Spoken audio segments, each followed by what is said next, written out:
What was the most unexpected or difficult thing about being a mentor? And what would your key bit of advice be to other mentors to overcome that challenge? And maybe I'll take it in reverse order. Maybe start with Danielle. Oh, okay. Here we go. I'd say again, I think I alluded to it earlier. It was the unexpected space was that a lot of what they needed as an organization, and you see this with mentoring relationships overall, is that they need something that you don't personally feel prepared to give, and that I can give a financial modeling advice and things of that nature. But what they really need is to be encouraged and to be guided in a way that is a bit less tangible, and in a way where I'm very tangible and I'm very focused on outputs and outcomes and all of that nature. And what they need is, in my experience, is people to remind them that what they're doing is important, that their work is valuable, and that this is hard and not just for them. So again, might not be everyone's experience, but that was mine in this unique entity. Great, thank you. Mark? So not knowing the question to a particular answer, or answer to a particular question.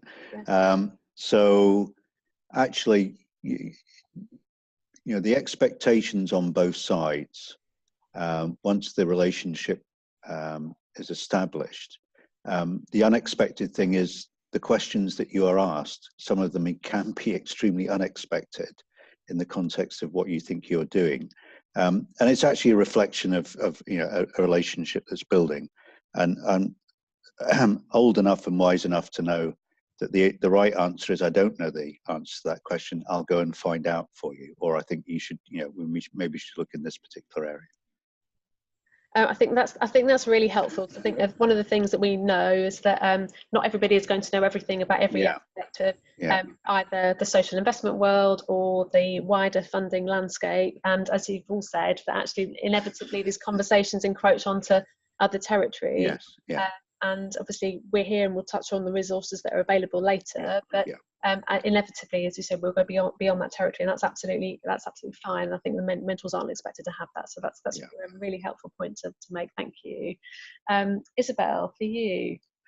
Okay, mine was when it became clear that my mentee wasn't in a position to access social investment, and I had all this kind of introspection. I thought, oh no, I'm a failed mentor because she's not taking up social investment. And then I realized that actually that was a really helpful part of my role, because actually it was a very safe place for my mentee to really think. As I said, she was in her early discovery stage, and she wasn't paying for my advice. And so it was an opportunity for her just to work out where she was on her journey and what would help her the most. And in fact, so in terms of what I learned, that was actually my role. My role was to do pre-planning. It was my role to give my mentee the confidence that she didn't need to take social investment, that there are other ways forward. Thank you, Isabel. And again, you've made a really important point. I think some people have asked us whether we see success as being organisations going on to take social investment as a result of this campaign, and that absolutely isn't the intention. So we want organisations to feel better informed, more confident about what they're doing, and more knowledgeable to take advantages of opportunities as and when they come up, and they may not be now. We know from many of the organisations that we've matched that they're thinking that their knowledge that they're building up is very much built into their thinking for the future. And actually, the other thing I think that all of you have highlighted is that the value that you're bringing is much more than experience of social investment. It's some really simple, basic things about time and space to think, other people to listen to what you're doing. If you're chair of a charity or leading a charity, often you haven't got that support around you, and actually you're ending up playing perhaps in some ways a more important role than perhaps was envisaged at the start. But yeah, you're absolutely right. Not going on to take social investment in some cases is also the right answer for many. So, but we hope that the journey along to get to that answer will be helpful, whatever that has been. Thank you all.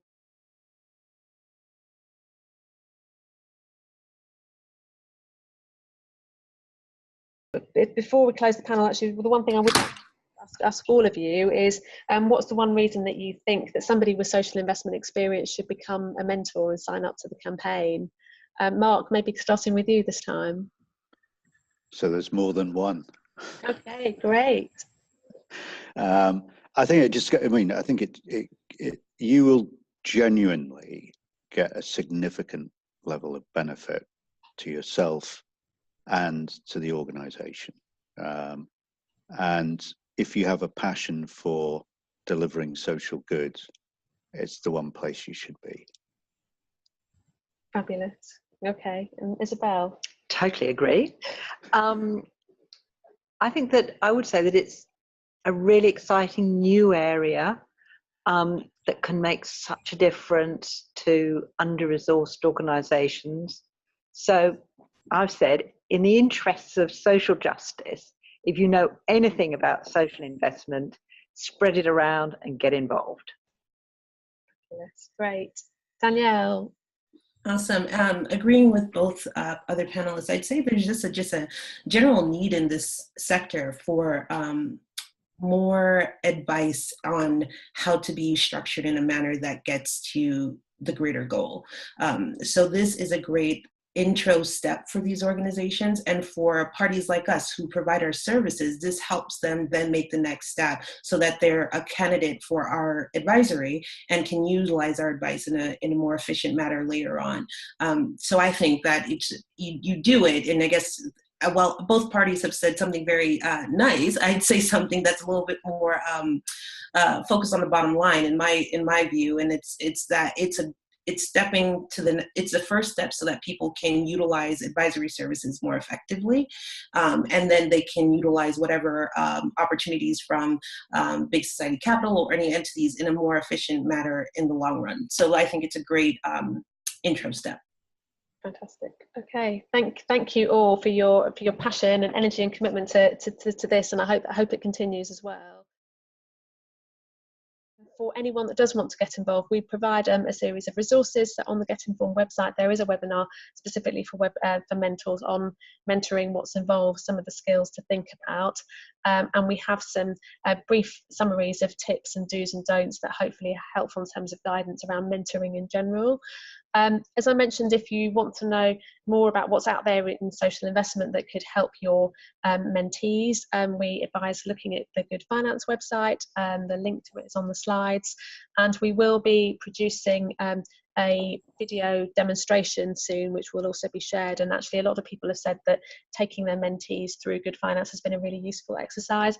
In many cases, if you feel that actually they're at the stage where some of those earlier stage questions have been answered, and this is something to look at. So have a look at that. That will be coming soon. And finally, really just to say, I think, thank you to everyone who's got involved. I know there's a couple of people on the line who have been mentors on the campaign. There'll be opportunities through the campaign to share things more broadly, and we'd love to have more of our mentors sharing their stories. So it's such a lovely pleasure to hear how enriching it's been for all of you as volunteers as well.